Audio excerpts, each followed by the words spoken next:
Everyone here all right?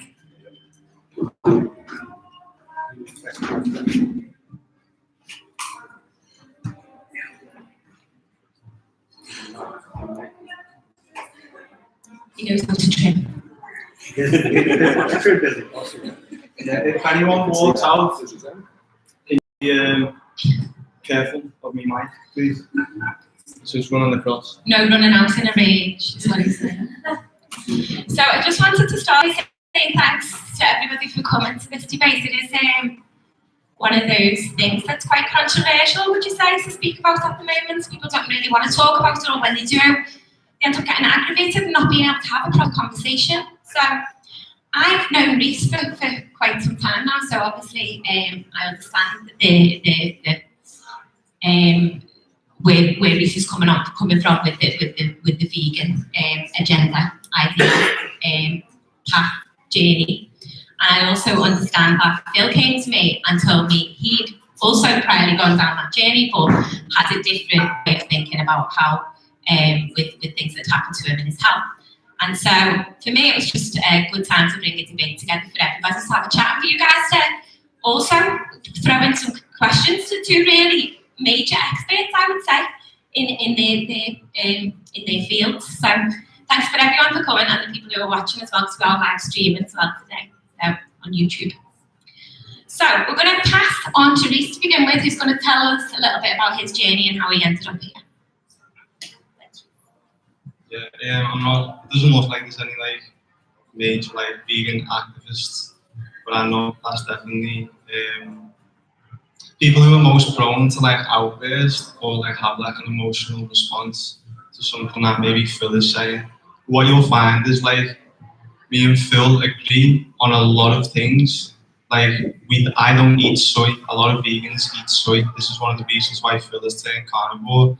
One of the reasons I believe so is because what he is attributing as vegan, and to me, not actually vegans. So I'm just going to leave that there and see where the conversation goes. But my background is basically outside of the government curriculum. I know you were asking. It's basically a complete different space. It's not limited by a mainstream lens. I've studied in, you could say, a nutrition course in the UC LA. Never been there, but I've took a course which is being grafted from the nutrition degree. But this is a nutrition degree that teaches, people to become nutritionists without actually going into the science of light, water, and pigment, the substance or the material that which takes light and converts that into energy or, bioavailable conductions. So that's mad, and that's what we have to, definitely address. Is the government curriculum is lacking a lot of sciences, and that's why I feel we should always go to outside the government curriculum, because there's profits in this industries that control information, and I realised that from a young age. I just chose to go a completely different way. I started off doing personal training, seeing the fraud that I feel is committed. These industries are churning out personal trainers. You can come and do a personal training course for a couple of grand, and you'll be certified in maybe a couple months. And then I'm seeing that whole industry and how it functions, and you've literally got people prescribing a lifestyle that they don't really, even if they are prescribing a lifestyle, they don't usually know much about it. They've only been trained in very, very basic, limited, separate knowledge. So that's my thing, is I connect information from all different schools of thought with my teachers, and that's what I'll say is when I say I'm coming from a different space, I don't just study nutrition. And that's how you'll actually get to see someone's depth, is you want to see how many tangents can come off one particular topic. So I'm not asking you to grade either of us, but definitely have a barometer for depth based on how many lines or tangents can come off this particular topic. We may not have time to get into it, but that's my background in a way. You know, I study outside the government curriculum. I come from personal training, had revelations about some of the madness going on in certain industries, and family disease was definitely a catalyst as well. But definitely shout out to hip hop. It's a completely different culture other than something that you hear on the radio.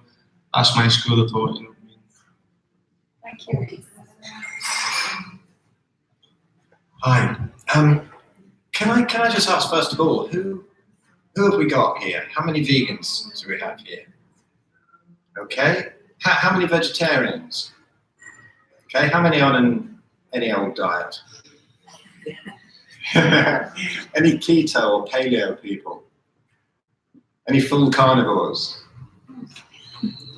Okay. So that's four full carnivores, and then there's about I'd say about 8 vegans and 3 vegetarians, just to like. Thank you. Yeah, I mean, I'm really with Reiss on this. What I want to do is to just demonstrate how many things we have in common. Like 95% of what we believe is probably the same. And what I love about Reiss is he's into all the light and the grounding. And I don't think he's looked so much into me and doesn't understand how important I think that is. I think it's actually more important. And I think that it actually rules what we should be eating. I think anybody can stay healthy on a seasonal local diet if they avoid sugars, grains, seed oils, processed crap. But the thing is, you know, most vegans aren't. Reiss says I'm worried about the soy thing. I am, yeah, sure, but it's like a millionth of what I'm worried about veganism. I think we're all just humans, and we need to find out where all the common ground is. You know, where the common ground is not all these ridiculous battles, because there's only one thing that we disagree on, and that's this business about meat. And I'd like to show you some things that it took me 40 years of looking at a diet, really, and, you know, a horrible disease to figure out, because there's an almost unlimited load of layers to this onion. You can go 10, 15, 20 layers down and still think plant-based food is great.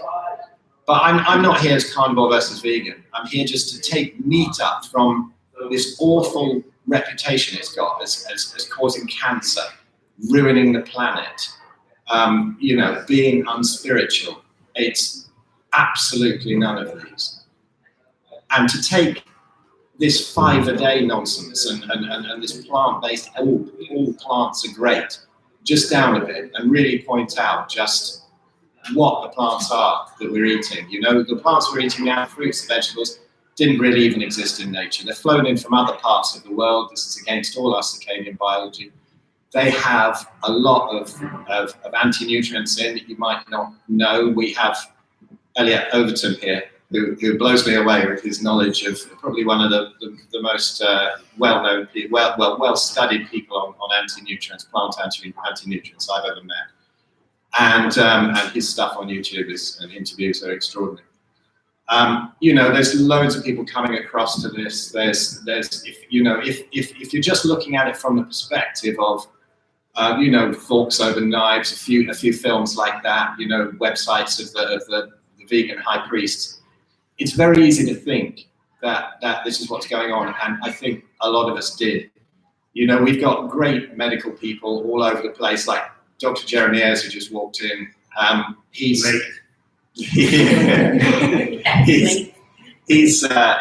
been healing people for decades, and he was also into the whole plant thing.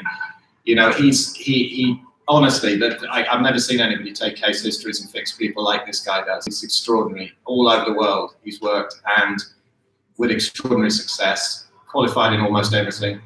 And only just recently did he see how much even all these other methodologies are helped along by a full 100% carnivore diet. Quickly, my story. I started off, you know, born in '62. Until 1980, I ate a meat and 2 veg, typical English diet. I was pretty healthy, apart from hay fever and a couple of allergies, which should have been a warning. It was a plant-based diet. They all are. Then I decided in 1980 to go macrobiotic. And, you know, I studied up on all of that. And I thought, right, I'm a real expert on diet now. This is why I should do it. I ignored the farting, the bloating. I ignored all of this stuff because I was eating healthy. You know, this was great. I started to get some issues. I wasn't the picture of health that I was in my youth. Looked fine on the outside, but things were starting to tick over. Went through being personal trainer, running my own gym, getting massive.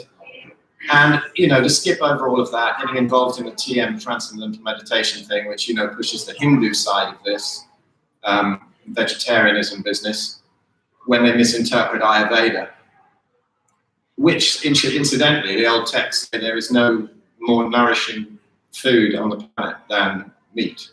And that's in the old Ayurvedic text.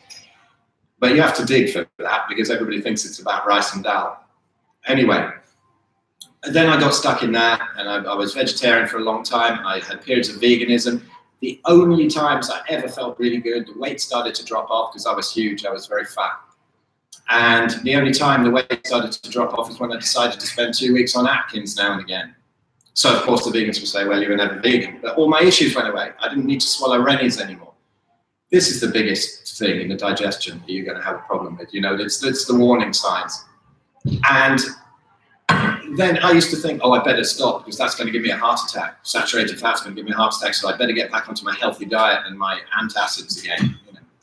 So anyway, then come 2010, I had a lot of issues. I had fatty liver, cysts on the liver, I had kidney problems, calcification in the arteries. I had to go really vegan because I still believed that after writing this book, Extolling Veganism. I still really believed it.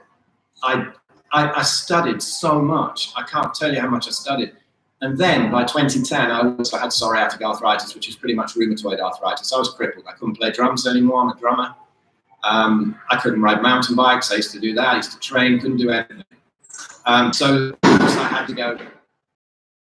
Problems, cognition issues, all kinds of things going on. And then I discovered really low carb stuff. I went actually on a fish fast. And suddenly things turned around.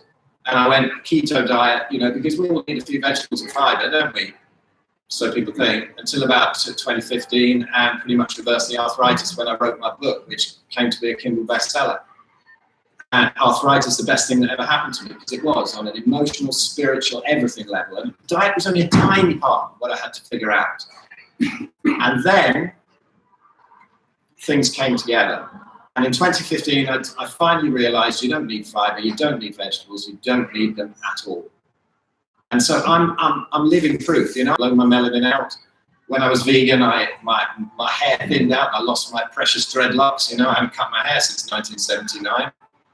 You know, I have a knee that looks a bit weird, but I've got it out of 30 joints, you know, and that's just a bit of time with vacuums just so lean effortlessly while stuffing your face that you just, you get a bit lazy. But yeah, it's time for the gym again because, but you know, I put on quite a bit of muscle on a keto diet, and you know, I just want to say that we're not looking at things in the way that nature intended. After all of this study, you know, I mean, I studied so hard and never saw through all of this.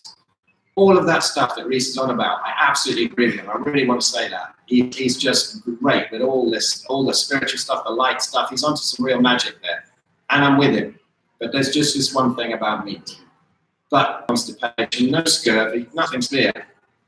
There's this memorial. There might be a way that gets to 90 on veganism. You should eat exactly what. It's a long time before they realize what the problem is. And it's a cult. It's a dangerous cult. And it promotes the type of food that is destroying our soil. That, you know, it's destroying the soil. It's killing loads of animals in the fields. There is no compassionate diet. They all get mown down with the combine harvesters. They get poisoned. They get everything. And one second, I'm almost done. And you know, there's a lot of, you know, look at Tim Sheaf when he leaves the cult. You know, my friend Tim Sheaf, a great world-class athlete. He eats rice and dal. I've been with him. I've actually seen what he eats. He's not a vegan in my perspective. Yeah, but you know, stuff. This is the thing with vegans. You did it wrong. You know, you always did it wrong. I mean, he's tried every way around. The vegans say now he got sick because he drank his own piss. Believe me, I got to that stage. Nobody watches Forks Over Knives, says, I'm going to go vegan, and goes and pours himself a pint of piss. It's years later when the problems have come in that we start to do these desperate things because meat is so evil. Anyway, there we go. That's what I say. As Ramsu said, bring me your dearest held beliefs. With any luck, you'll leave without them. That's what we're both thinking here. Thank you to both of you. I am conscious of the fact that lots of people have got questions here for both of these guys today as well, so I'm going to keep my bit pretty simple. I am an advocate of what Phil just said, which is everyone should just do their own thing, but I also do agree with breaking down dogma and everybody speaking on things that I think are important. So I've seen that there are plenty of people both not only thriving on a vegan diet, not only surviving on a vegan diet, but also thriving, obviously, lots of people. But also, likewise, I've seen lots of people that have got sick on a vegan diet, regardless whether they think they did it right or wrong or whatever, and who have gone back to eating meat, who have got well again. So my main agenda, if you like, is just to get people speaking on it so that they are able to change their minds at any point as well. You know, I watched all of the movies, by the way. I watched Forks Over Knives, What the Hell, Cowspiracy, Earthlings. I watched every single one of them, and then I went a little bit further into research and learned a few more things. And as eternal leapers, I'm a constant sister on the fence. So I'm probably not the best person to ask questions here because of that. So I'm going to leave it over to you guys. So does anyone like to open with a question for either Reiss or Phil? Jason? Can I just come over and bring the microphone? This is for Phil. So can you give me an example of what you eat from start to finish? If it's just purely meat, like what time you get up, and what's your first meal of the day, like kind of break through from the last meal of the day, what that is, please. You vegan yourself, Jason? I class myself as plant-based. I've been also a personal trainer 16 years, so I own my own studio. Now I'm the opposite way. I was a heavy meat eater, half Greek, was meat for breakfast, and also I had arthritis in my elbow. And going over to a plant-based diet, inflammation went down. I'm in my 40s. I feel fantastic. My energy's through the roof. So and I think we can all understand that one diet doesn't fit for everybody, as you've said. But I'm just keen to find out from start to finish without adding all. I know what scientists here, I'm sure they're going to jump in. But on my own case study, my family are all vegan or plant-based. We all feel fantastic, full of energy. So I'm just keen to find out from start to finish what you have throughout the day, please.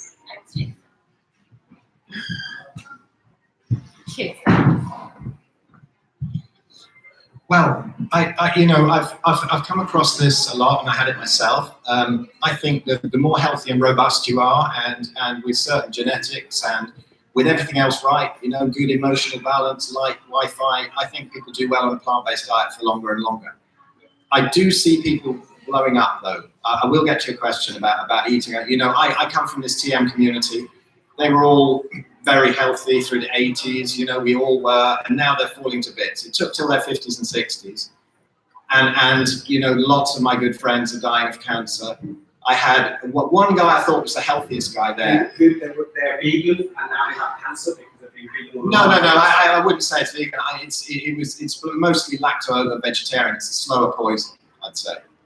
But they it's in the north of England. You can get away with that more in the sun. It's to do with deuterium depletion. I don't know if we've got time to go into that. That is fascinating. That takes it down to the mitochondrial level of what's going on. When this business of deuterium comes out, it's really quite obvious why people are getting better on a carnivore diet, particularly in the north. It's about light. Everyone's biochemistry is different. That is true. Yes, that is true. But there's one guy I thought was very, very healthy. He looked fantastic. I would say the healthiest guy in the TM movement. Looked really physically healthy, and he was up and down mountains and stuff. I thought, if there's one guy it's working for, because they're all getting either emaciated or very fat. If there's one guy it's working for, it's got to be him. And he was dead 3 months later from pancreatic cancer on the same day. I really don't want to put you off. He asked you, what do you eat? I've no time. Sorry, man. No, this is. No, please, like you said, this is multifaceted. If you go off on a tangent, I'm really happy to listen to that, because these are not simple issues. Be like a time where we can moderate. Okay, all right. So what do I eat during the day? I eat when I'm hungry. You just, when you run on saturated fat and meat, you just the energy burns very clean. It burns very slow. Don't lose energy whatsoever. I eat maybe once or twice a day, and it'll be with preference fatty beef, organ meats, a little bit of fish. Is it more like a real carnivore? Sometimes, yeah, I'm getting more and more towards that. There's so many of my friends do. I'm actually quite liking it, but then again, I have my brainwashing and squeamishness. So yeah, but a lot of people say they don't heal until they go full carb. Per day is absolutely fine. I mean, obviously, you know what's going on in your body. You feel fantastic. Energy levels are brilliant. All the problems you had before will gone because you've eaten just 2 portions of beef a day. Do you think should be raising children eating, like, giving them 2 steaks a day? Like, Yes, absolutely. Yeah. I brought my first kid up. Yeah, no. They should eat what they like. I think it's absolutely fine to feed them full carnivore, and there are kids who've done well. There's whole civilizations that have done that. But I feel that yeah, it's absolutely fine. But if my kids want to eat a bit of fruit, I don't have any grains in the house, and we don't have any vegetables. Do I have any But- health issues? But sorry, Do your children have any health issues? no, not like my son who we brought up vegetarian. He got some very serious health issues. I haven't eaten meat fish for 43 years. That's fantastic. You know, you're great, but you're in the minority. I think it's brilliant. I am not saying everybody should eat all meat. All I want to say is what I've seen. I consult with a lot of people. I have a Facebook group with like 10,000 people on this. There's enormous amounts of evidence on meatheals.com. There are people who just never quite made it on other diets, and my God, the healing I've seen. I mean, my mum, we fixed her breast cancer. We put me into YouTube. You can see that. It's a reset. It's a basic diet. It is the easiest food to digest. You'll never know that till you eat it on its own, because everybody says it clogs your colon up or stuff. It does the opposite. It's just a basic reset diet. And if people knew that, then they could go back to that, as all ancient cultures have really known, and then reintroduce whatever they like once at a time. Listen to your body. I'm not dogmatic. I was just more stupid than everybody because I got sicker. I got that sick. I had to go that far. If you've got extreme illness, you have to go to the basic reset. I'm not going to call carnivore extreme because it isn't. Veganism is extreme. There was never any vegan society ever, but there's a lot of carnivore societies. Sorry, I've waffled on too much. Reiss, you want to say something?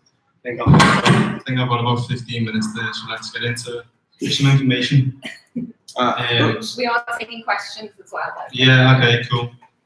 So, are we really carnivores? This is my perspective. Not just my perspective, but I'm sure we could all, take our observation and observe this ourselves. Seeming as though people like to label and classify everything, we will do the same with humans that have been indoctrinated to think that they are carnivores. Okay? Carnivores have a completely different way of eating animals. Okay? Completely different. This is clear in the image on the right, which you'll see in my book. Carnivores eat herbivores. Why? Okay. As they cannot digest the plant matter themselves. So this is a biological system that hasn't advanced to get to the point yet where it can digest plant matter. Okay? Can you stand up a minute? You? Yeah. Yeah. Stand up. Kian, stand up. Joe, Aaliyah, stand up. You two, stand up. Yeah. Okay. So, if no one has any idea as to why I'm doing this right now, you have got a lot of studying to do. Okay? You can sit down. I just wanted to make that example. The difference is people come from different parts of the planet that have different biological systems. So you cannot promote a carnivore diet, which I disagree with. Humans are not carnivores. By nature, they are carnivores out of survival. But it's a case of looking at different people's biological systems and knowing where they came from on the planet, because it would be insane to look at, what's your name? Zahir, where you come from, where your body has came from. It would be insane to say that this guy should be on a carnivore diet, because if you were in your local, home environment, you would be running or bow and arrow, spear, doing whatever you do to try and catch an animal. Meanwhile, you're crouching and there's fruit hanging above your head. You'd be running after an animal and running past all the fruits on the trees. So I agree with Phil that some people on the planet, I don't agree all animals, because not all animals eat all animals. People have specific, animals have like a specific choice that they go to, and they don't deviate away from that.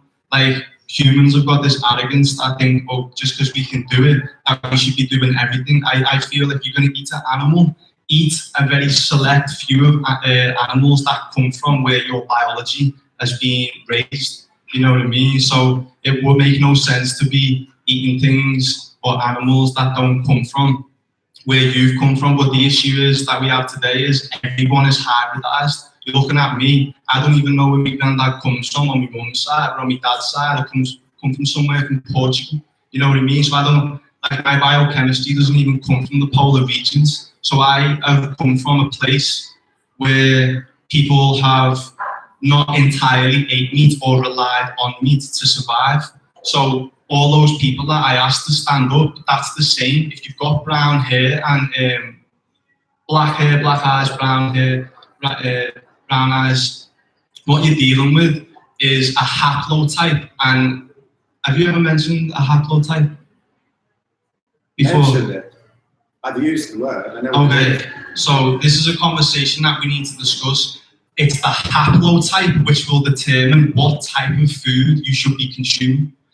Your mitochondria processes energy completely different compared to if your bloodline comes from the polar regions, compared to if you come from the equatorial regions. However, we are hybridized, mixed race, everyone is being crossed. When we go on holiday, we're inhaling plant pollens from the trees. So we're introducing, even if you do come from and you were raised in a polar environment, you're being introduced to all these different types of information that come from, like if you've ever slept with someone, you get the genes from that person. So Phil has got an equatorial wife, so he's already trading genes that comes from an equatorial environment, which would have never happened 5,000 years ago because people didn't travel like that. Because we can go to Marrakesh whenever we want and inhale these Moroccan aromas. Our mitochondria is being introduced to things that people 5,000 years ago would never have got the chance to be introduced to.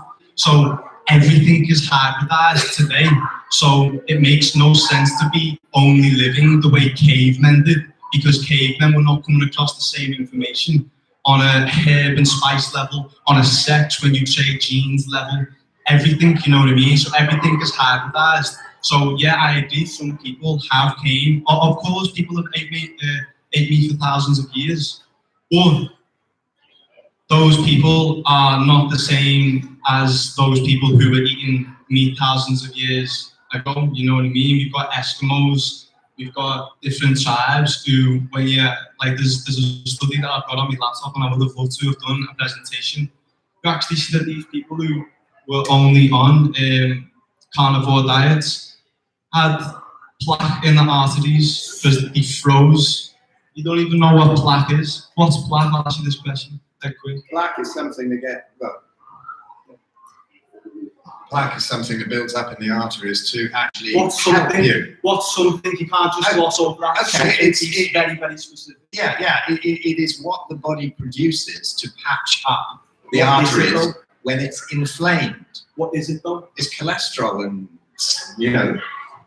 Hang on, but the Inuit did not have heart disease. Okay, well I've got a study to. No, they had thickened walls in the arteries. But look how quick. The next question as well. Look how quick the explorers died of scurvy. The Inuit never had scurvy, and they were perfectly healthy. But if you have plant-based diet in the Arctic, let me just say, I agree with you that different people should eat different things, but it's more to do with the mitochondria. When you understand deuterium depletion, then you understand that in the mitochondria, it is much more important where you are on the planet, not your haplotype. If somebody moves to the Arctic, they better start eating an Arctic diet, because otherwise they're just not going to survive. If they're healthy and they're on the equator, by all means, pick all the fruit off the trees you want. Okay, so can I just take some more questions as well, just so, because we are on limited time. Yes, please. Sorry.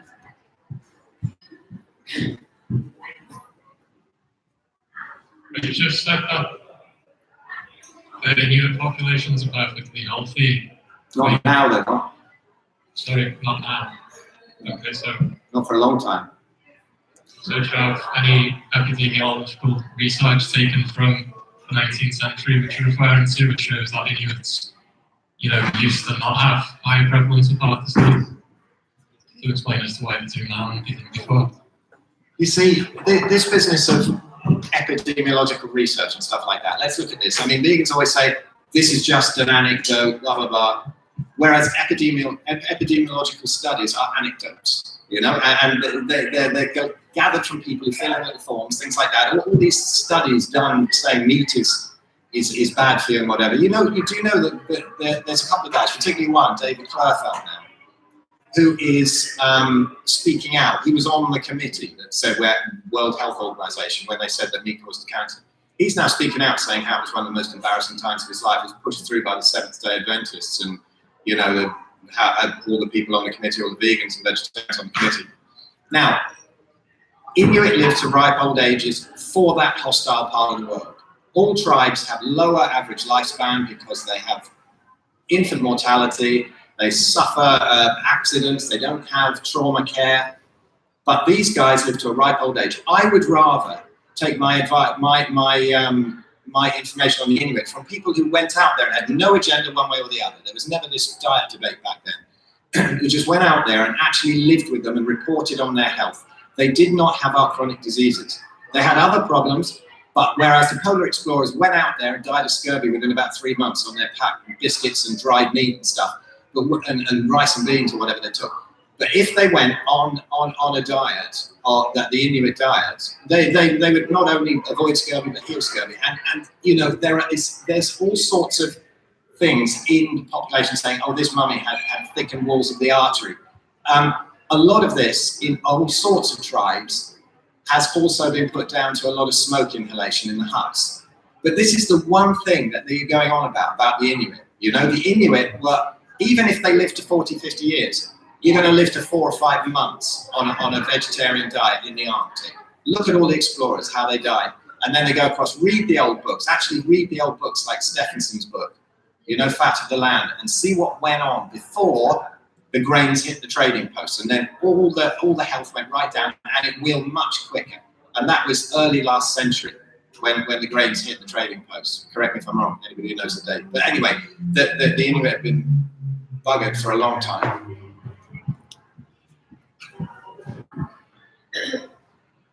Right. Another problem with what you've said is you've said that the Inuits live to a ripe old age, but for their environment. But the longest living population recorded is the Adventist vegetarians.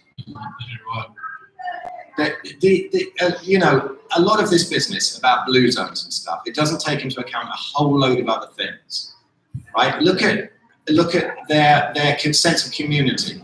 They're always outside. They've got no Wi-Fi. They've got none of this kind of thing. They're completely different communities. Also, their diet's been totally misrepresented. People keep talking about the Okinawans. All their young people were killed in the war. The average age went straight up. They killed all the pigs on the island, so they were much less vegetarian, much less carnivorous than they actually are. In fact, I think the name Okinawan means something to do with pork. But these people eat a load of pork and fish. All the blue zones have. There are 2 books, the China study and one other awful one that escapes me called the Blue Zones, but I forget the author, that's really cherry-picked all the data. Now, what is the blue zone now?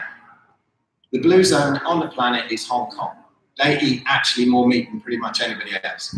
The blue zones have nothing to do with meat, all right? It's all the other stuff. The reason why Hong Kong is a blue zone is because they have high-grade advanced water filters that actually add hydrogen back into the water. It's got nothing to do with meat. I agree with that. Quite possibly. It's got nothing to do with meat. Filter called but meat has got nothing to do with longevity. That's my problem. Killing people a bit early, it doesn't. So let's just jump back on what I was saying. So Can you finish sharing your question?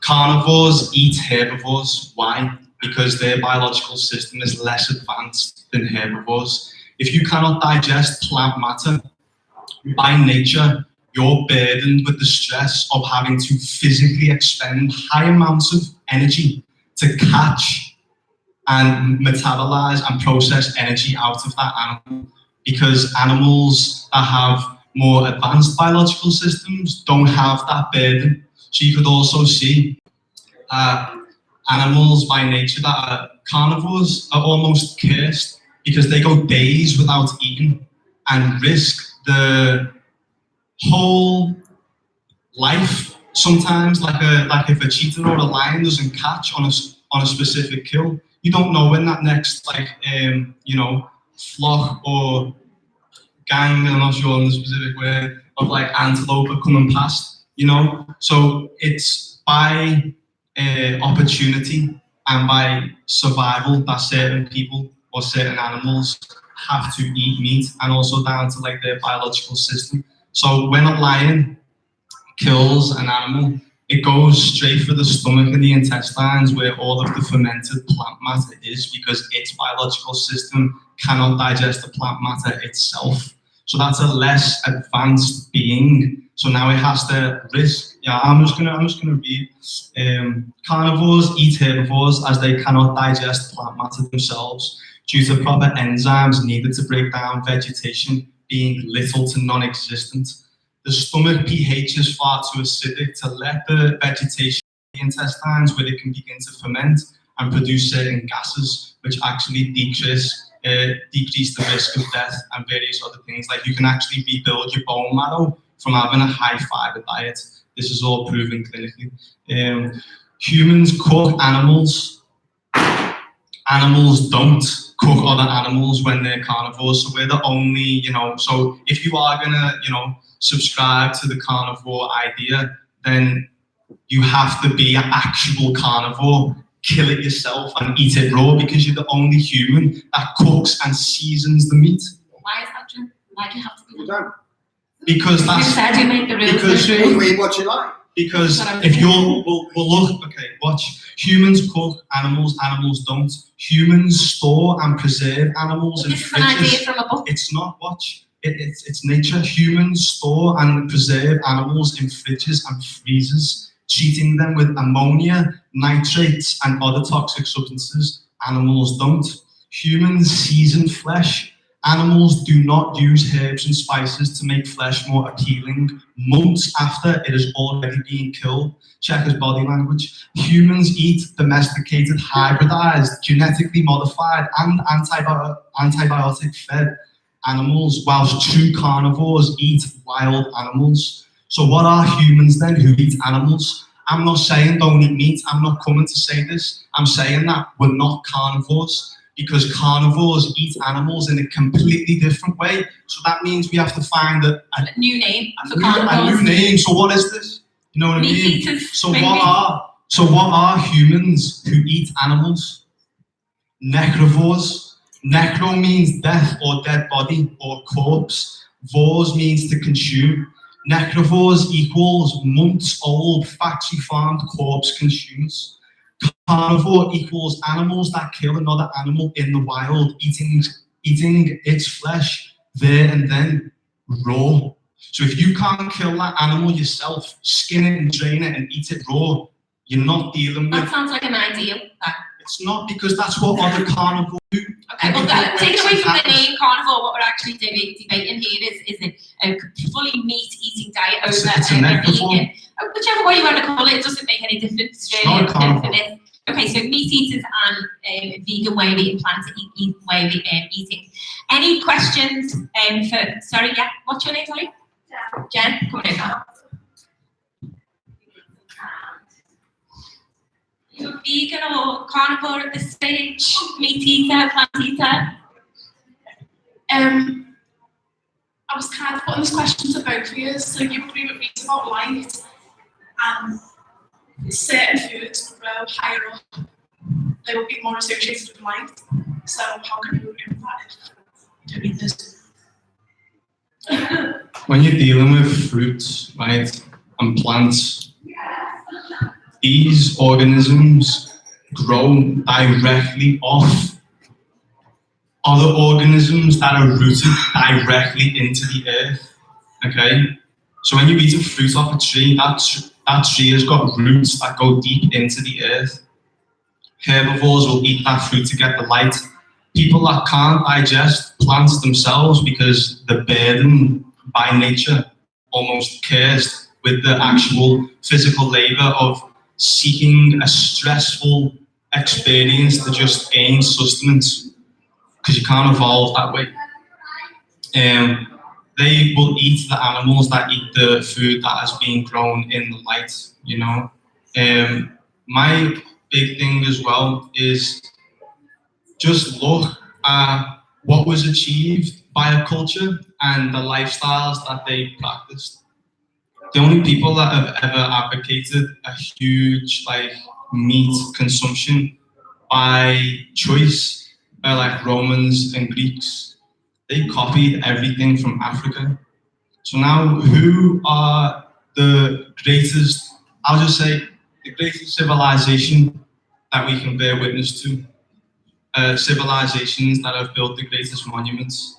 There's always been a fascination with Egypt. That's why the royal family invested millions of pounds to actually go and study hieroglyphs and then put it in under the name of biosemiotics when you go into the government curriculum. So what we're dealing with is people who graft information from Egypt, misinterpret it, and then promote a strange lifestyle. So if you want to be a caveman, you come from the Caucasus Mountains where you had no fruits on the trees, and that bloodline didn't achieve anything apart from destruction. So Greeks and Romans have done nothing but learn from Africa and build monuments and civilizations that were only like a fraction of the magnitude of what was achieved in Africa. So obviously we don't all come from Africa. So I'm saying what we have to do is look at what were the greatest civilization, Kemet, Nubia, all these different civilizations. What did they practice? What did they say? And then we should be moving towards that because they were the most successful civilization ever.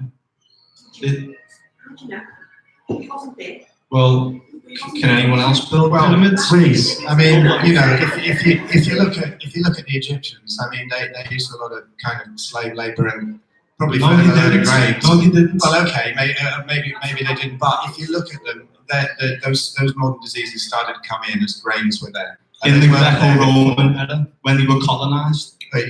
Possibly. But I think this is a bit irrelevant to today because I sort of hark back to the ancestral thing. But really, what people want to know about it today, and I think this business that we need to be like another tribe in a different part of the world. I'm just going to have to bring this deuterium thing in now. All right, deuterium is an extra isotope on hydrogen. It creates heavy water, D2O rather than H2O. This is something that's only really just being figured out why it's important in health. This really explains, it's in everything. It's in you, it's in your trousers, it's in everything. And saying that animals do this and you've got to eat raw and you've got to rip your own cow's throat out. Animals don't wear trousers or have mobile phones either. It's kind of irrelevant. Just eat whatever makes you feel healthy and don't be frightened of meat because it's healing a hell of a lot of people. And probably here's one of the reasons why. Apart from an enormous amount of toxins in plants, what's going on about the toxins in meat? Those are the only ones that humans put in. What does your animal eat? And then you eat that meat. Yeah, you should eat animals that have eaten what they're supposed to eat. For example, what? You're going to tell me the 2 pieces of meat every day is going to be free range, natural, organic. That's bullshit. Yeah, it's bullshit. Yeah, it's bullshit. It's as much as I can. I go to a local farm. What's natural that grows in a tree with grass? You know what I mean? So yeah, but they aren't natural either. I mean, look at this. There's my friend Paul Mabry, an actual GP, but one of the most biggest experts on plant toxins too. No, hang on. I've got a whole load of slides of what's in plant, the actual plant toxins that are in. Animals eating? I'm trying to ask you. Well, as much as I can possibly afford from Forster's Farm, I'll give them a plug. They eat grass all the time, totally organic. I can see the animals, beautiful. I think there's definitely a problem with everything. Yeah. Yeah. This place. Don't you just look them up? I mean, I've mentioned it now. People can go Google it.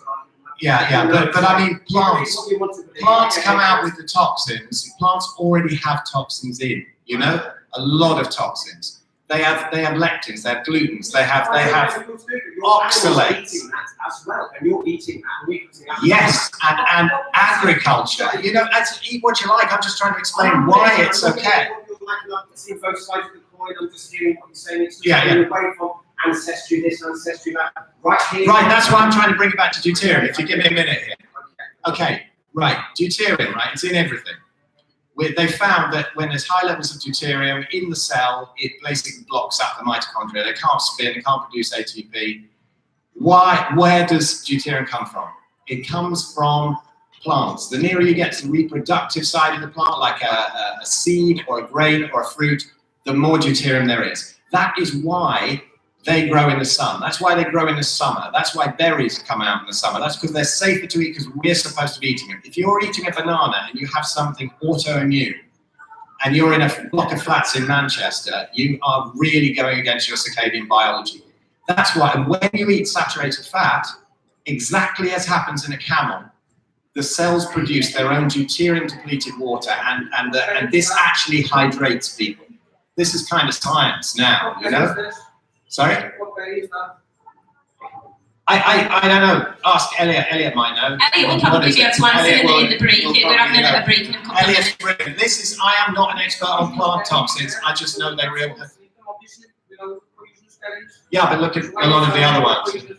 Nature produces more poisons than she does actual edible plants. That's a bad example of poison. So obviously there's toxic plants. Does that negate the fact that there's not toxins in meat? No.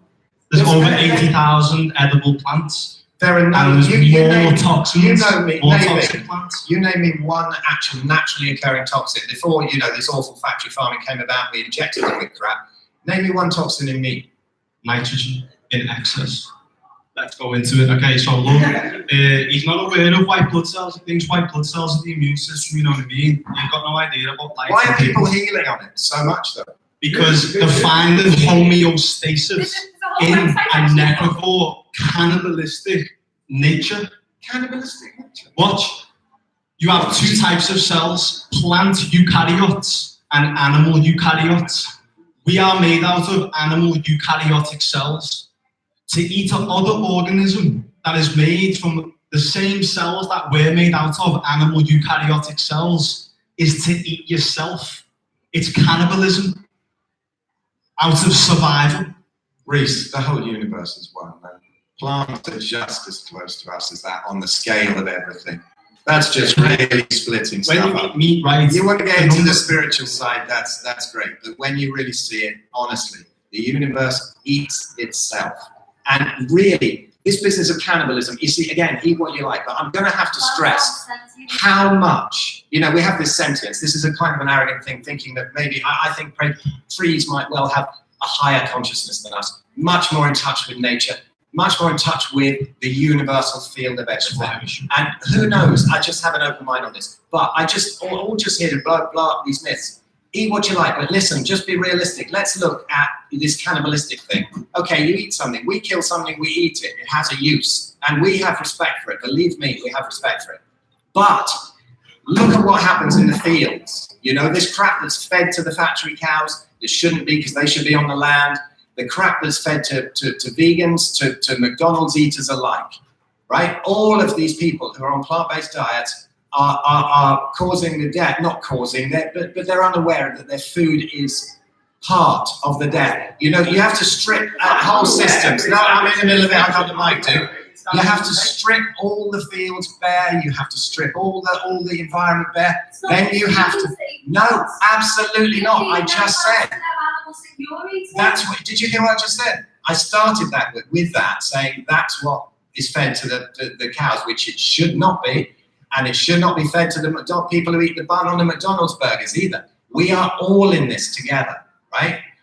I'm not singling out vegans on this. I'm only saying that it to vegans because other people go, wow, that's interesting. Vegans go, oh, no. Whereas the combine harvesters go in, how many animals they kill. This is not just insects. This is every ground squirrel. This is every wild. Do you know production of olive oil? They hoover all these songbirds off the trees. Millions die every year. This is what's happening. This is what's happening. No. That's the other thing. You see, there is not one vegan argument that I haven't heard, that I haven't been attacked by that, death threats. You know, that I haven't. Really, it's a crime. But listen, you know, all of this thing, we've just got to be realistic that there is no compassionate diet. Let's find out what's right or wrong. I don't care. I just want the best food for me. Let's talk about nitrogen. I'm sorry, I'm going to stop you. Just going to take one last small question. We're going to have a couple of minutes break, and then if you'd all remember your questions, because I do want to get through a few more of them after we've had a little break for what do you want to break for, basically?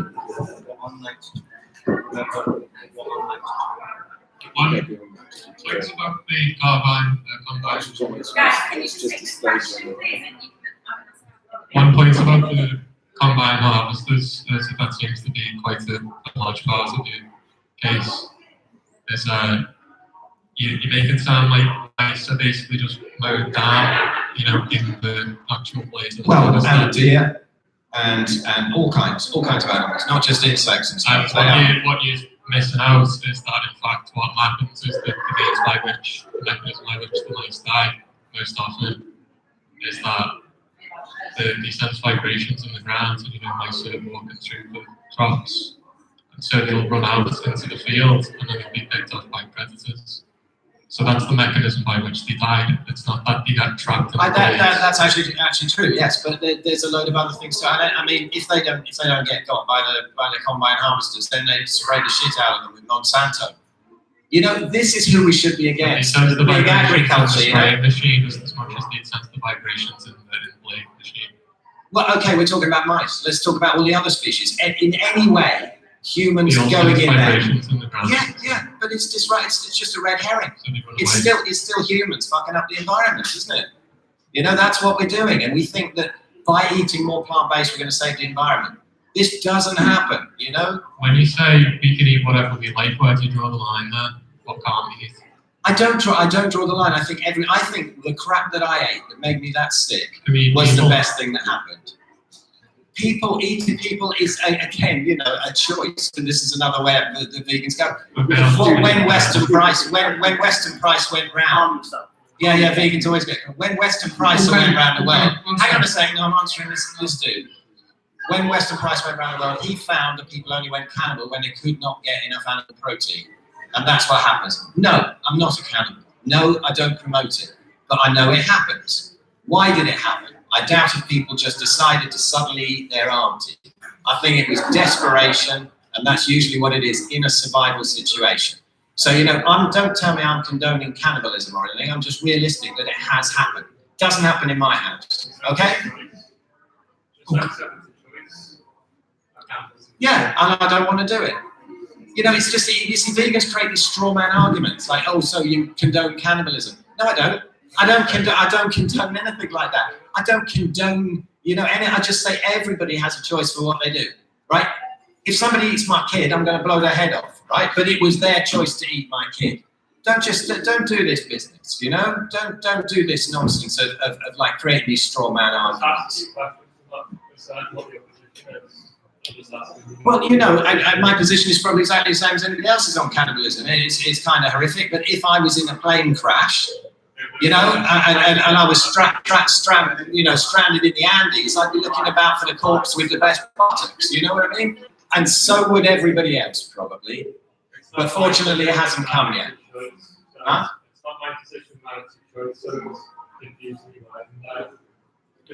Could you give him the mic, please? Could you give him the mic while we chat? Thanks. Go on. You're saying two different things. You're saying it's a choice, and then you're saying it's not out of necessity. Well, you can, even if you're starving, you can choose to starve. Some people might eat that dead body off the plane. Okay, I just wanted to know what you. It's not me. It's not for me to make that. It's you know, people have hit me with that one so many times on YouTube and Twitter. I don't see the point of it, you know. Do you make moral judgments on anything to do with, you know, what people can't do, what people shouldn't do morally? Oh, I see. So I'm a total savage. Do I make moral judgment because I eat steak and I don't have broccoli with it and stuff? I make moral judgments. I don't have broccoli either, by the way. You know, seriously, you know, moral judgments. All our morals change from over the years. I see I actually, and people will laugh at this who are vegan, I like to see just doing the least harm. You know, and I believe that eating 1 cow a year rather than destroying and depleting the soil and killing all of these animals in the field and destroying environments, I believe it's probably the least impact. I think grass-fed beef is probably the most vegan thing on the menu, as the saying goes. Okay, so, you know, there we go. Okay. Leave it, I can tell that, you know, I can say to that switch down on Twitter, like, mind. Okay, we'll leave it there for a few minutes and then we'll reconvene with your question. Okay, thanks very much. It's a break. Everybody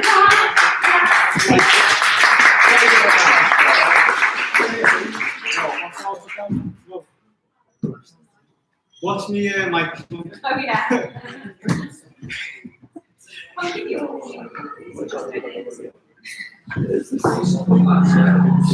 I'm gonna grab I'm going to get a drink. All right. Yes, how are you? Yeah, Well, do you need? okay, cool. Yeah, nice to meet you. You all right? Great, yeah. You good? Yesterday. Oh, you did. Sorry, do you? Very good. I'll see you in a minute. I'm going to get a drink. Okay. Yeah, no, like, it's all subjective. His questions are anecdotal. Your responses are anecdotal. It's not science. Watch, like, I'll take the insight from biochemical. The plural of anecdotes is data. Look how many anecdotes there are of people just getting wet now on the web. People who haven't been able to get validation before. That's what I'm saying. You know, I've studied all these science stuff. When we go down science route, what we want is hard understanding of why it's okay to make that choice if you're that sick. And people are having real problems with left, right, center. And if we weren't designed, to eat meat, it wouldn't be possible, would it? It absolutely wouldn't be possible. You know? We would, you know, you feed a gorilla a steak every day, it's going to be in trouble. You feed a human a steak every day, and that's all they try. They try. Not all humans. Well, you know, pretty much after a month's adaptation phase, pretty much everybody I've worked with. You know, all I can say is, you know, you haven't tried it. But I've tried the other approach. And for a lot of people, it doesn't work. From all races, all blood types. All, you know. The blood type thing is nonsense. It's nonsense. The blood type thing is nonsense. But people get caught up in it. That's my point. Because some people go, oh, it's only O's and you need to rotate. I see more A's than B's getting fine. It's nonsense. That guy Dodano's led people astray for a long time. No, blood types. Nonsense. Another thing that people get down. Another route.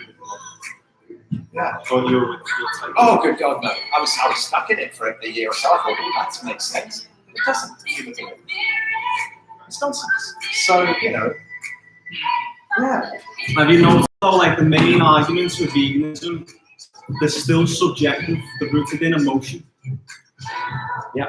Watch when, like, if I get the chance in the second half, I never speak about emotion. I speak like me saying to Phil he's a candle is me based on knowing there's two types of eukaryotic cells, plant eukaryotes and animal eukaryotes. I'm not asked. I'll shake him, I'll hug him, I'll show him love, but scientifically, I still refer to him as a cannibalistic man. People are that way anyway, you know what I mean? I've got no emotion towards him, he's sound, you know what I mean? But scientifically, I'm looking at it and I'm like, I arrived at this conclusion, so that's all I'll ask is try and keep, because that's like, Phil's had the subjectivity for years. You've had all of those emotional, like, that whole debate is played out. Like, we've had that, you know what I mean? Let's talk about the biochemistry. Let's talk about where people come from and what people have being raised on. Science is a shifting thing. If you look at the actual science and what's going on now, they're changing their mind on so many things. You can look at it and then move on, see somebody else showing something else, somebody else. This is what vegans do. So where are the studies? Where are the studies? I'm not talking about studies. See, that's the thing Yeah. is, I know that Phil doesn't like studies, and I'll never come with studies. If I had the chance, if I could do a presentation, I myself would break down the biochemical reactions of what happens when you eat certain foods, minus the studies. I'm not coming to you like he said this, because that shows that I don't think for myself. Reiss, you know what I mean? in reality, it's not working for an enormous amount of people. If it works for you, brilliant. But you can break it down biochemically all you like. But there are people with cancer, there are people with autoimmunity, there are people with all of these modern And I can break diseases down exactly what that is. reversing it on just meat. Yeah. Just meat and saturated fat. And it's beautiful. It's a beautiful healing modality that people need to understand. I can throw all the deuterium thing at you. You see, when you come up with something this. No, it's just you're actually a little bit hostile when you start saying, do you know about this? Do you know about? I'm not saying, what about deuterium? Have you heard about that? I know you probably don't know much about it. It doesn't matter. It doesn't matter. Okay, cool. But you assume that I don't know about deuterium. And its effect on the mitochondria and why it works. If you do, that's great. But I don't come at you trying to beat you with anything. I'm just trying to say to people why people are healing on an all-meat diet and why it doesn't ruin the planet and why it's not unspiritual. So what would you say about animal agriculture? It's like specifically cattle farms in the Amazon. Yeah. 80% of deforestation. Yeah. Can we get into that when people are here and we can actually talk about to get into that? You're going to speak about more like local farmers. No, I'm with you on the other stuff. Yeah.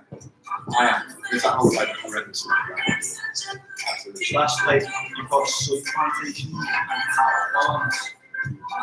So I'm the one that's saying to a lot of people, soy is good. That's me saying, you know what I mean? Because of that reality, that's why I'm not soy for the environmental reason. There's a bunch of other biochemical reasons why I don't eat soy. Yeah, it's a perfect start for us and animals.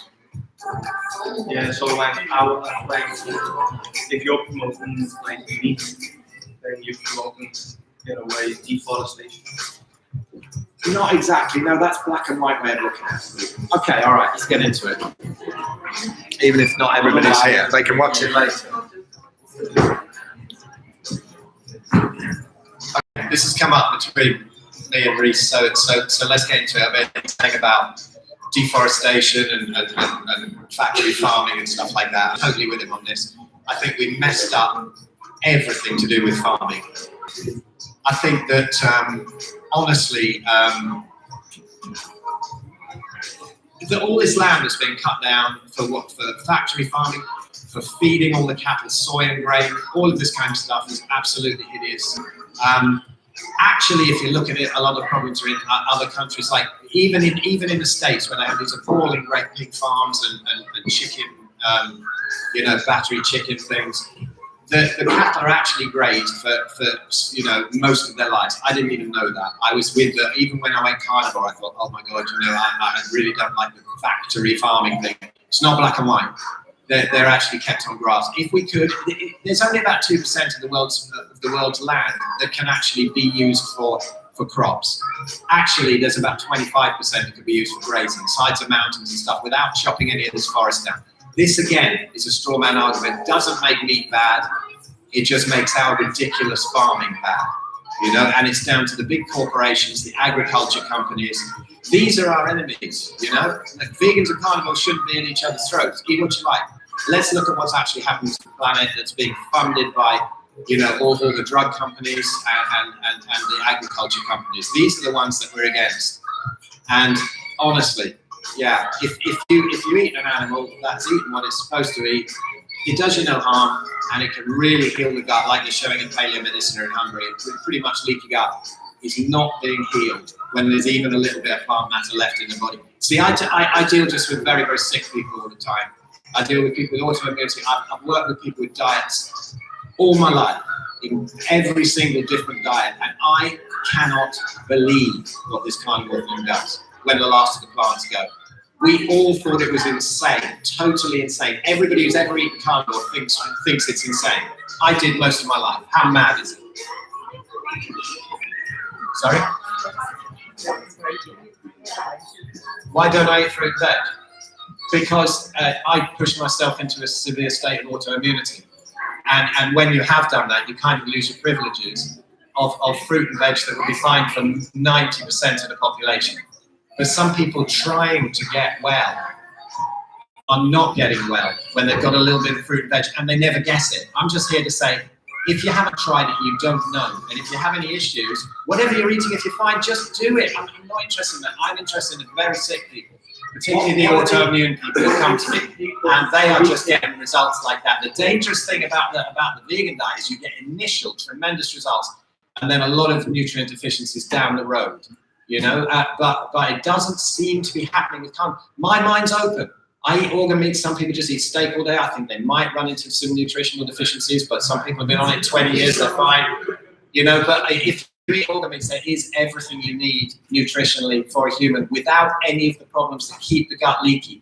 That is huge now, particularly with all the extra artificial light, Wi-Fi. We can't stay healthy on the diets that our grandparents stayed healthy on. Not in this crazy world of artificial light, Wi-Fi, cell towers, you know, all these appliances. This is also destroying us at a mitochondrial level. And we have to just understand that really for a lot of people who maybe don't have the enormous state of consciousness that Reiss does and can live on this stuff, and he might well be right for a select few people, a lot of them aren't. It's like pointing to athletes and going, well, this guy can do this guy, most of us are not athletes.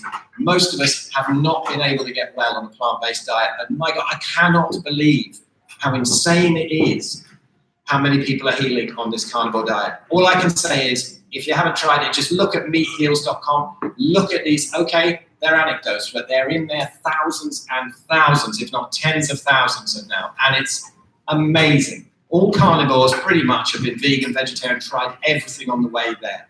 That's my only message here, not to dissect all the science of it and this and that. I'm just saying it's happening. There's a tidal wave. Are there any other people that are advocating the carnivore way of living in the room now? We've got some. Yeah. So your clients that came to you really sick, and now you've healed them. What was their diet like before? More than likely processed crap. And you put them on, so there wasn't so all vegans, plant-based. No. From all the longest time you have this now being good, I guarantee you now, if you eat 2 pieces of meat a day, which is what you're advising, longevity, that ain't going to happen. They're not going to stick to that. There's no variation in that, and you're smiling. You know, No, it's absolutely right. No, some people, you see, they love it and they stay with it like me. I've chosen to do it. I've done it for 4 years. These people that are cured, just put them from what were they having before? I guarantee you, because again, I'm in the industry as well. I'm eating crap, I'm eating Domino's, I'm eating... Yeah, a lot of them. But then a lot of them who come to me are even sort of people who've said, well, I'm on a completely plant-based diet, I'm vegan. Even people, hang on, let me answer this. The vegans come to you, I'm a vegan, you're carnivore, I come to you for heal, to get healed. Now, you're losing your credibility because I don't believe you once one bit there. Oh, okay, you actually say I'm a liar. Okay. I don't believe No. Come to you, Let me answer, please. And now you can give them 2 pieces of meat a day because you're leading by example. In your 50s, because you're, you know, health and well-being, your energy levels are through the roof, and you've been doing this since 2010. I don't believe you. I'm sticking to what I'm saying. I do not believe you. Okay, well, listen, a lot of the vegans who have come to me are people who have actually even attacked me and sent me death threats. And then a while later, you see the thyroid's blown up, this is blown up. No, we are seeing vegans, problems with vegans. No, you go. Yeah, I have a clinical practice in Stafford. I work with people, I consult with them. Oh, okay, yeah. Can you hear me? Yeah, so I consult with them directly. I get quite a lot of vegans who've kind of been through many kind of vegan practitioners, and they've paid quite a lot of money for all these kinds of tests and things, and I find that actually using a carnivore-based approach, you can get very good results quite quickly. Yeah. How quickly? And so within 3 days. That is the best. So for something I don't know. I don't think anyone knows. Not necessarily. No, I think because absence of evidence is not evidence of absence. That's a scientific concept. Just because we don't know doesn't mean that it negates. Well, I guess science is changing all the time. You're telling me that within 3 days it feels so much better. What was their nutrition? What was their lifestyle leading up to before they've come to? Generally plant-based diets. Yeah. So only plant-based. Generally, lots of different No approaches. means about come to you stuff like sluggish, lethargic, and come to where I process like bacon and sausage. So I need your help, and no one who eats that type of diet come to you. It's only plant-based that come to someone like yourself. No, you get people from all walks of life, yeah. Right. But you do get a lot of vegans. Okay, and now that they're not vegans anymore, you put them on meat and they're cured and they feel fantastic. Oftentimes it takes a while. Sometimes it takes a while, but for instance, how long?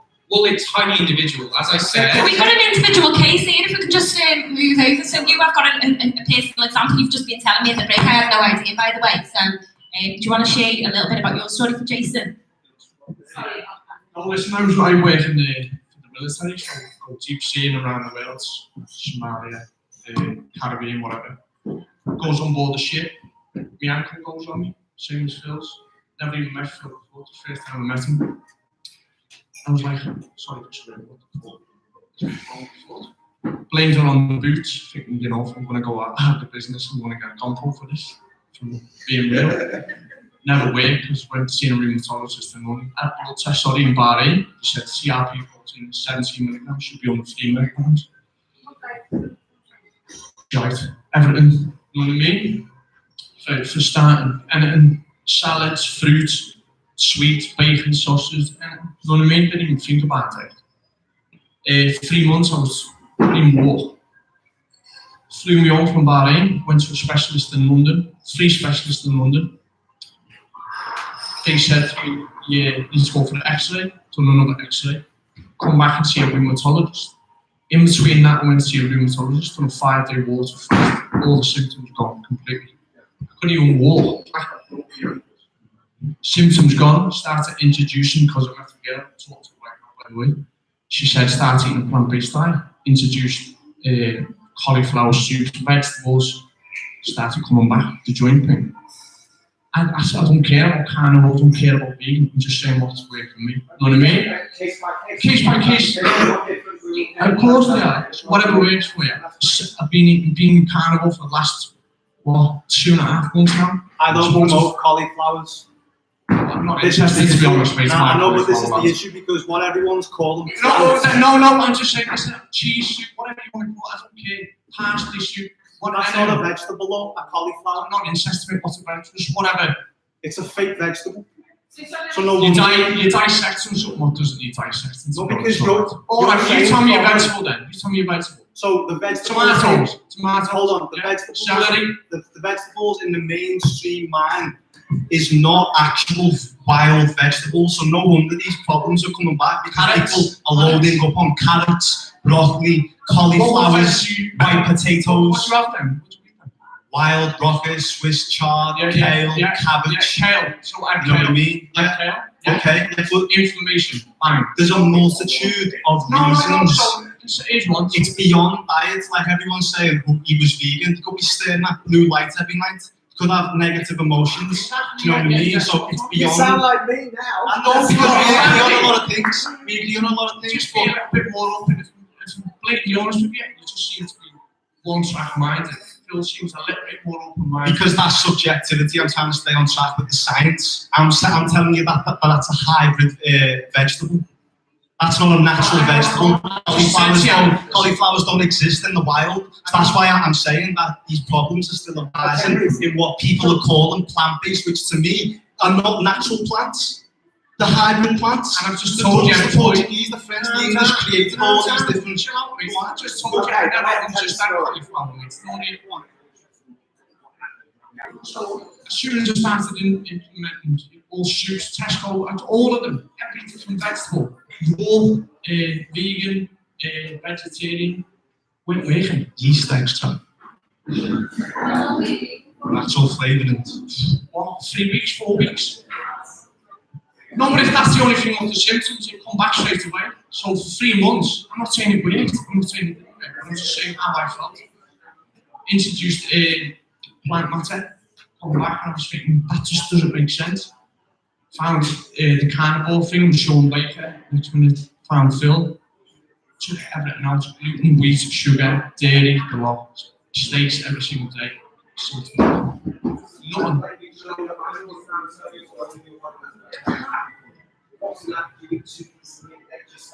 So I'll have probably 2 big steaks for lunchtime.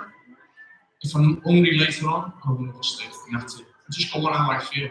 You know what I mean? You're fasting on steak and abstaining from all other foods. That's why you're seeing benefits, is because your body's only dealing with one particular food source, so you're simplifying everything. So I'm not saying it doesn't work, I'm just saying that the issue is not the plant-based thing, but what...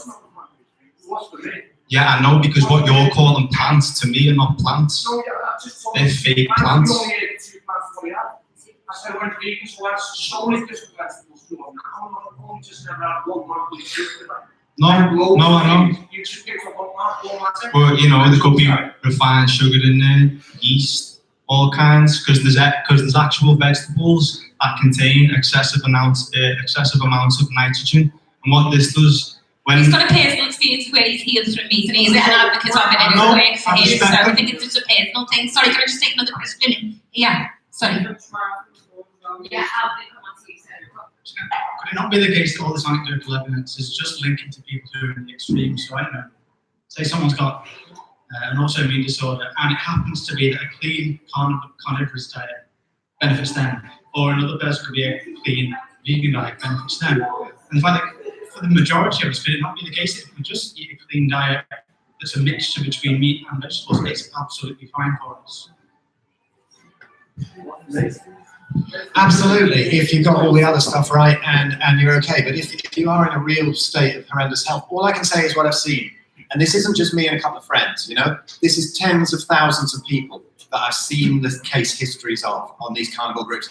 And most of them have eaten crap, standard diets, vegetarian diets, everything, and gone through the whole vegan phase as well. And a lot of them, like me, really understand how to put together a healthy, balanced, plant-based diet. You know, I used to do this for clients. I used to figure it out. I know how to combine all of this and that to get all your proteins and all your this and that. But there are a load of things, and basically in that pile, that's why they're having problems. That's what's keeping the gut leaky.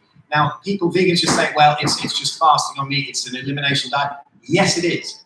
But it is also totally safe and nutritious to eat for a long time. I've eaten only that for 4 years. I'm noticing nothing but benefits on top of each other over and over again as the years go on. And this is what I'm seeing in other people. When people have a problem with it, it's usually in the first month. It's usually to do with electrolyte imbalances. And then, you know, because you don't poo so much, you might think that, because I used to go shit like 6 times a day when I was vegetarian or vegan, body trying to get rid of all that stuff. And now the digestion is utterly perfect with 0 fiber. And this is what you find in every carnivore. But most people just never try it because it is the most crazy thing, isn't it? It's insane, it's barking. We've all been there. Even when I was on a high meat-based keto diet with a little bit of green veg and all that, you know, I thought that it was mad, because you need that little bit of fiber. You know, take me back a couple of years when I first went on the ketogenic diet and I was eating a load of meat and a little bit of veg. Suddenly I had kidney stones. My God, I had to have one lasered out. That's horrendous, without having a camera up my knob and lasered out of the ureter. You know, I mean, it's not a nice procedure. And I thought, oh my God, but at least the pain's gone. The arthritis is gone. So I'm going to have to just handle the kidney stones from the meat. It wasn't the meat. I've done that for 7 years now. No more kidney stones. Now I understand that it was the body dumping oxalates from my ridiculous amount of healthy spinach-containing smoothies over the years. When you see what oxalates do, like little glass shards that get in every cell in the body, getting the thyroid, this, that. That's why so many vegans have thyroid problems, as well as the blue light, as well, because they're not being protected so much with the depletion of deuterium by the sun, you know, and other reasons, other ways of being in touch with your environment. So they get affected more. But we are seeing most carnivores have been vegan. When you say, when you heal people, I mean, the people you're saying who come to me and then they see healing. Yes, but it's not just me. There's tens of thousands of people. You see their case histories over the years, and they stay carnivore or they heal their gut, and then they can add a few things back. It's entirely their choice, but they can't add the stuff back like they used to. They can't go raw vegan, and they can't go down the Domino's route, either one. So most of us have been vegan and healed, and we're years into it. So yes, there is the evidence. But it's standard that the average person starts eating a sweetie, they all can see this from. there is a different level of toxic. Elliot's want to talk about to this. You know, there is a different level that people have tolerance to oxalates for many reasons, and most of them I don't understand. But there is even a lethal dose of spinach smoothies, and depending on the person, it's actually between 3 and 30, apparently, you know. And it can actually, you know, it's actually toxic. Oxalates are that bad. Yes, sir. Just to start off with, I don't eat spinach, by the way. Great. And exactly what you like. Let's talk about some of the poisons in this booklet, what you're trying to preach to everyone and give a bit of misconception. No, I'm not trying to preach it. I'm just trying to give... You told me before plants have poisons in them, okay? Right. I agree with you on the lectins and all, what's found in bread and all the types of wheat and all the derivatives of wheat like barley and all. The fact you've got beer on there, obviously we know beer is a poison. Right, but when you're going into the stones of fruits like apricots and stuff like that, have you ever tried to eat a stone of an apricot? I think you break your teeth, wouldn't you? Yeah, I have actually. I know they've got cyanide. Yeah, I used to take them when I thought they were healthy. And you're also talking about poisonous berries, and it's, I don't think all this information what you're preaching out. Listen, man, no, you're blaming this on me. I'm creating another vegan now you're speaking over me. Okay, well, whoever listens, you speak, no, you listen to me. Right. You notice how the plant-based guys are actually you still the most aggressive. See what I mean? No, carry on. I won't speak. I'll let you have a good run at it. So, question is, yeah, why are you pointing out poisons in stuff that I don't eat, considering 90% of the food that you're saying have got poisons in them? I don't eat them. I don't eat stones of apricots. I don't eat poisonous berries. I don't eat all this refined oil, like rapeseed oil, and all this bread and all these derivatives of what you're saying, and all these high starch foods. And apart from that's all you've got in here. This is Elliot's information, by the way. This is not No, it's Paul Mabry, Dr. Paul Mabry's information from the States. It's a slideshow that he did at the recent Carnivore retreat I did in Spain. I am not an expert in plant toxins. I just brought them along for people to be interested in what's in there. You know, whatever you eat, whatever you don't eat, that's cool. Enjoy. I'm not saying there isn't toxins in plants, but you're putting these toxins out as if people eat, like should be eating. Oh, no. Around the world, in various cultures, those are some of the examples of things that people eat that have toxins in them. There is. Yeah, I agree with you. Yeah, if you don't eat I don't eat them toxins. Absolutely great. Well done. Or foods that contain them. Good. Enjoy. So, have you done much research on this actual information that's in here in this document?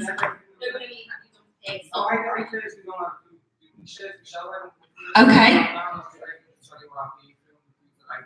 Yeah, for sure. That's why I think it's also not one size fits all. So that information is irrelevant. Yeah, that's irrelevant to me. Yeah. Especially when you're including poisonous berries or found wild, it's like going to poisonous plants and all that. Yeah. Janine, it's Michael, get closer. And it is important to deviate from berries and certain mushrooms because they are naturally poisonous. Yeah. So I don't think you can include them into plants are poisonous. Do you know what I mean? Yeah. So this is obviously an extensive topic, and we haven't got a lot of time this evening. But I know that there is more information out there if you did want to go and look at it or find out a little bit more about that. So, is there anybody else that's got some questions? Because obviously I'm aware that I've seen a few people are asking. Sorry, the same question.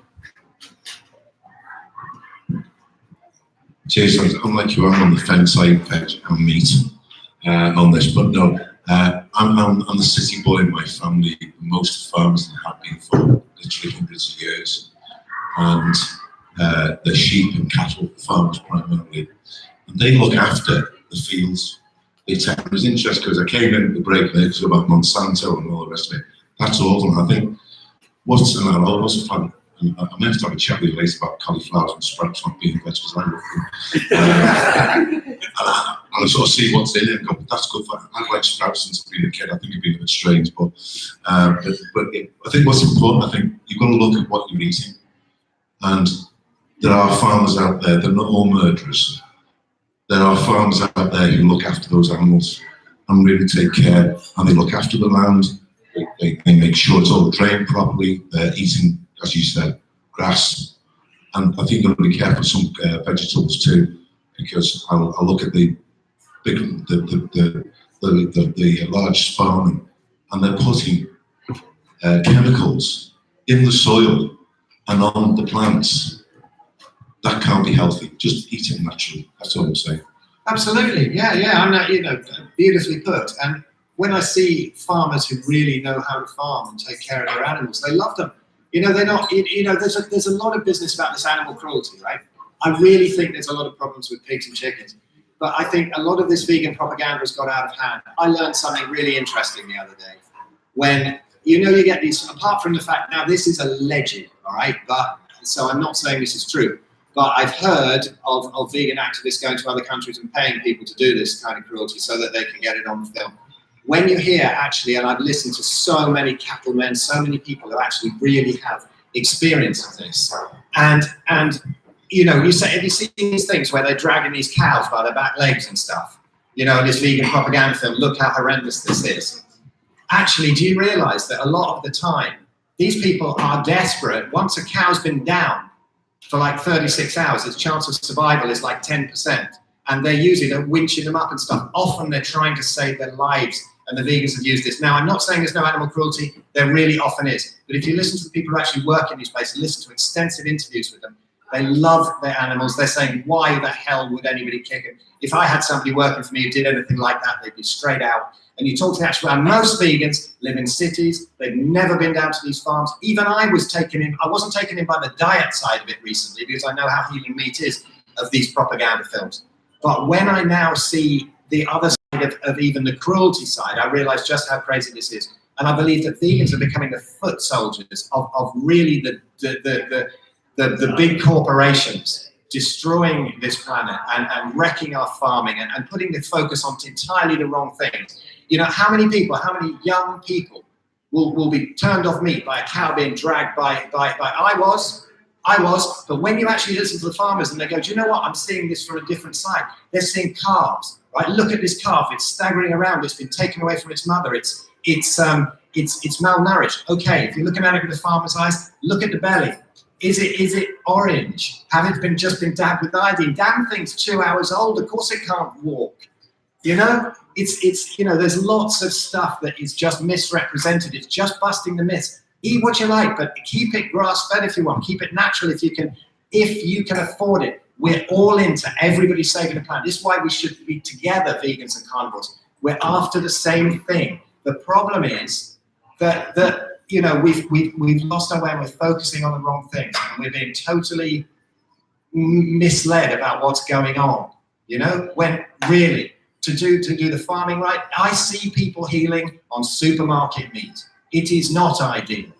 All right. Actually, the beef in this country is not that bad. But if you can get grass-fed, if you can afford it, but most people can't. What am I going to say to somebody who comes to me with an autoimmune condition, who is in as much screaming agony as me, and they say, I really can't afford grass-fed meat? Am I going to tell them to go eat Mother's Pride and stuff like that? No, I'm not. I'm going to say, do the best you can. And really, hopefully, as we get the awareness up about this, there'll stop being these ridiculous battles between vegans and carnivores, and we can all sort the land out. We can all sort the animals out, and the stupid Monsanto and grain people and stuff like that. These are the people that are fucking everything up. Okay, cool. Look, right. Watch. It's still subjective. Let me just get back to the science, and let's just ground our minds in science. Yeah, okay, look, watch. Speaking about autoimmune disease and inflammation, and I would actually put it to you that I would like to debate with an actual presentation where there's more of a format where I'm allowed to go into science instead of people's personal opinions, and then you going off on your own tangents. It's all personal, isn't it? It's not all personal because there's a... See? Experience is what I'm trying to say. This is what I'm saying. So look, you're speaking about plants. Science isn't going to help him with his personal experience. Yeah. Okay. Okay. Whatever. This is not against you. Okay. This is science. This is what everyone is caught up in, is people's opinions. This is subjective. I'm not speaking against no one specifically. I can look at Phil and see how he lives, make a scientific assessment of what it is, and still treat him the exact same I would if it was any vegan. You know what I mean? I really don't care. But it's ludicrous to say that there is one diet that fits all people, because the people that are told to stand up at the Who's start. saying that?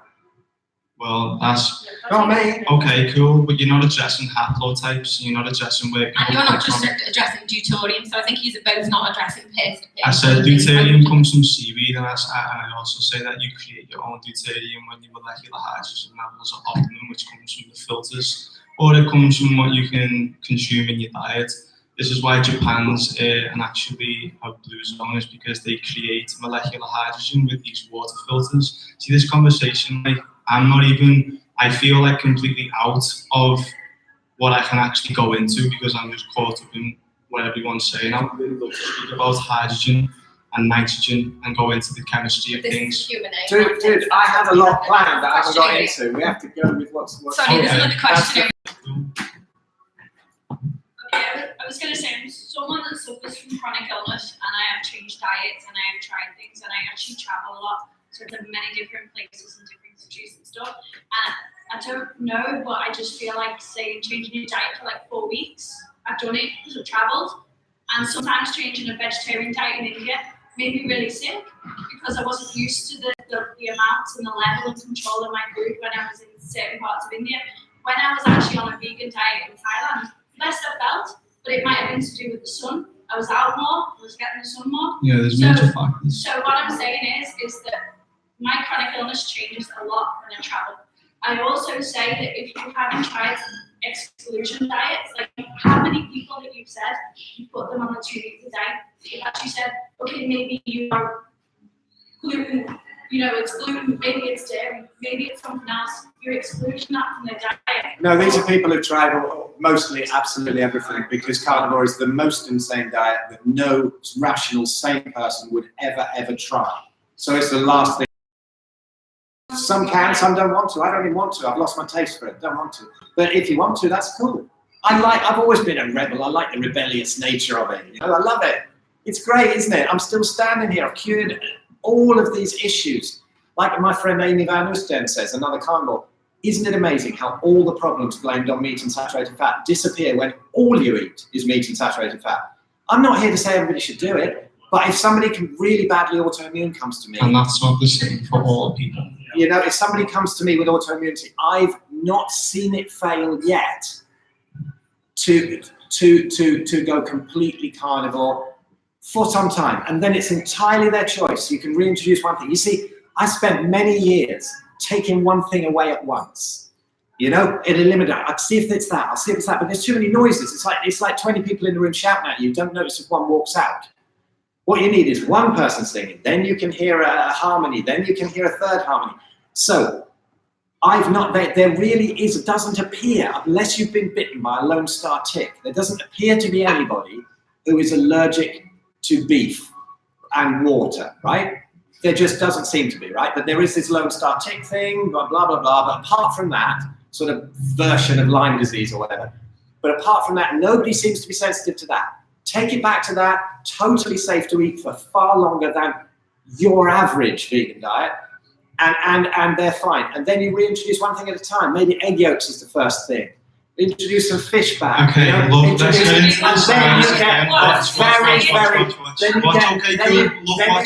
I've got one more. Stop shouting, watch, dude. I've got one. Yeah. Red meat is actually the worst diet I've ever been on. Yes, if you've eaten it with other things. This is so common. I just literally, if I get a steak now, I don't even care about animals, like as in a vegetarian. No, I see this loads, and I can talk to you afterwards about why this is. Yeah, and I was even like that. Yeah. Okay, so. Yeah. Now I eat nothing but. Yeah. I've seen it a lot. Yeah, I can explain it. So what I want to speak on is nitrogen. This is like we're all going off on mad tangents. No, but everybody's also free to after this research nitrogen, research deuterium, research the other things that you've been saying. This is obviously a short snippet of information that everybody then needs to go away and learn a little bit more about whatever. Or maybe they don't start as chicken and actually don't want to. That's fair enough. Okay, cool. I'm here to open people's eyes who want to learn a little bit more or open the eyes to all possibilities. The number one source of nitrogen is meat. Okay, why is this a problem? when nitrogen is in excess in the body, nitrogen and oxygen compete for the same space. What's the difference? Nitrogen and oxygen compete for the same space. Where do we mostly find oxygen? That's in H2O.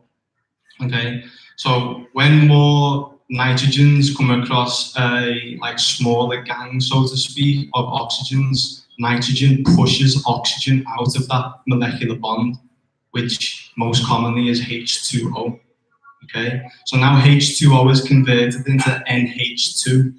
Hydrogen is the most abundant element in the universe, so it's not hard for NH2 to become NH3, which is ammonia. White people, Europeans, have ammonia transport systems where they can process ammonia as if it's a nutrient. So this guy on my right, this girl on my left, and this girl on my right, all those people that I told to stand up before are gonna deal with meat completely different compared with people who come from the polar regions, because they have a system in their body which can filter what is a toxin to other people. So ammonia, if you don't have an ammonia transport system, you will, I've just told you, H2O is converted into ammonia when nitrogen is in excess. This is the difference, what I'm not seeing. You don't have any biochemical knowledge. You're talking about autoimmune diseases, and autoimmune disease is white blood cells that are running rampant in the body, and they'll probably tell us that white blood cells are the immune system. You know what I mean? So a leaky gut is where white blood cells release histamine to create holes to penetrate different areas of the body once they have lost a magnetic charge. Okay, so we must maintain the mucous membrane. This is why Dr. Sabi was big on healing the pipes. Okay, what actually degrades your magnetic charge is eating things with a low magnetic charge that have been dead. You know what I mean? So you want to eat things that have the enzymes active. I'm a vegan because I want my food to be alive. I'm not vegan because I don't want to eat dead animals. I'm vegan because I want to eat things that are alive. My food is alive because the enzymes are active. You kill the enzymes when it gets to around 120 degrees Celsius. So high heat actually denatures the molecular bonds in the food that you're eating. You create carcinogens, like in meat, you create polycyclic aromatic hydrocarbons and heterocyclic amines. This is what is created from doing grilling. Just cooking meats on a high heat creates carcinogens. So I'm saying, if you want to believe that you're a carnivore, you've got to eat your flesh raw for it to be on some level nutritious. But that's an insight as to some of the information that I'm dealing with. Okay, it's completely different to subjectivity. Okay, watch.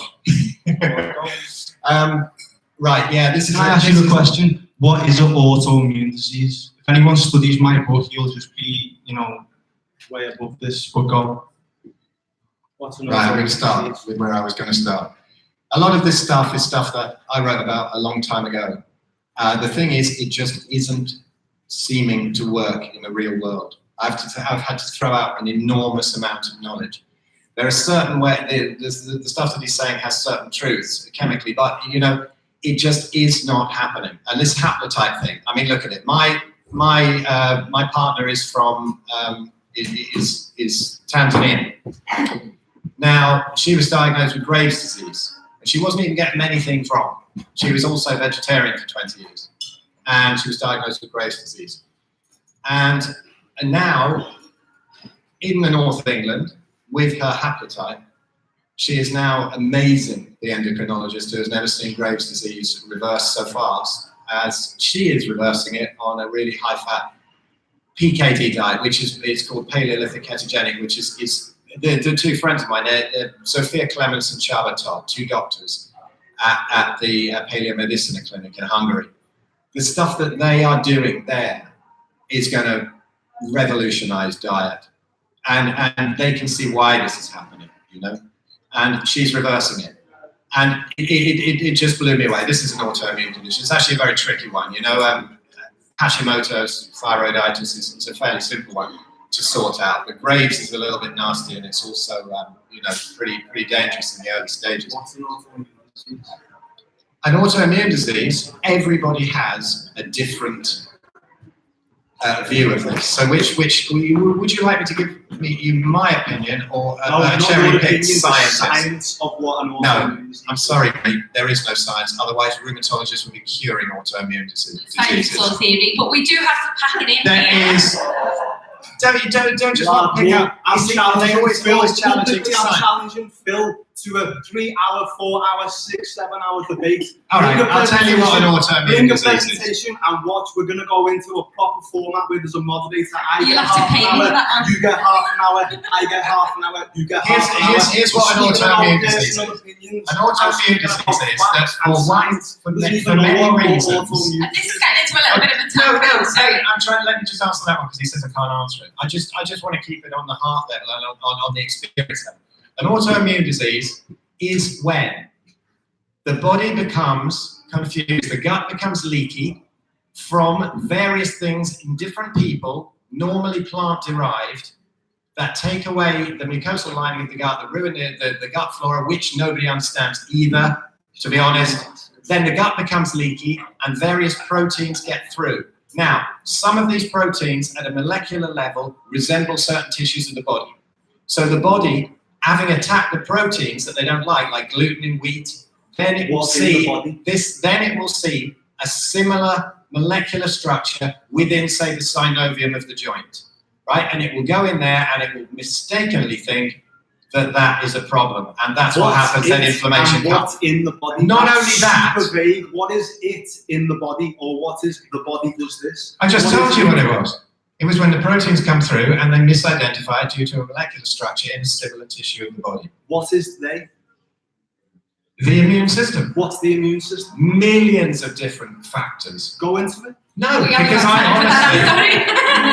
We literally have this is supposed to be a debate proving about the meat versus things. Let's not get into monstrous things. I've lived through an autoimmune condition. I know what it feels like from the inside. I know how emotions are connected to different things. That is more important to me. Your spiritual side of it is more important to me. And that's where you're strong. Not on this science shit. Because that's what vegans always start to go on. Right? Okay. Because science is often scientific. So there's been a debate challenge, a real one for the future. Elliot is a scientist. You challenge him to a debate. Right? Presentation. Basically, mate, you need to debate Bart K. Bart K, Bart, dude, if you're watching, get this guy on there, and then we'll see. Then we'll see some proper science. Then we'll see some proper science. Talk to Bart. Okay, so I would like to thank Phil, Escott, and Reiss Davies for being here, and also thank Willie for letting us have a useful space here in the florist room. To all you guys as well for coming in with an open mind to debate.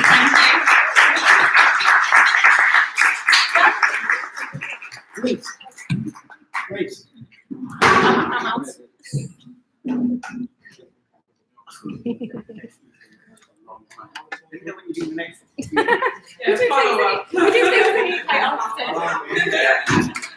Good presentations.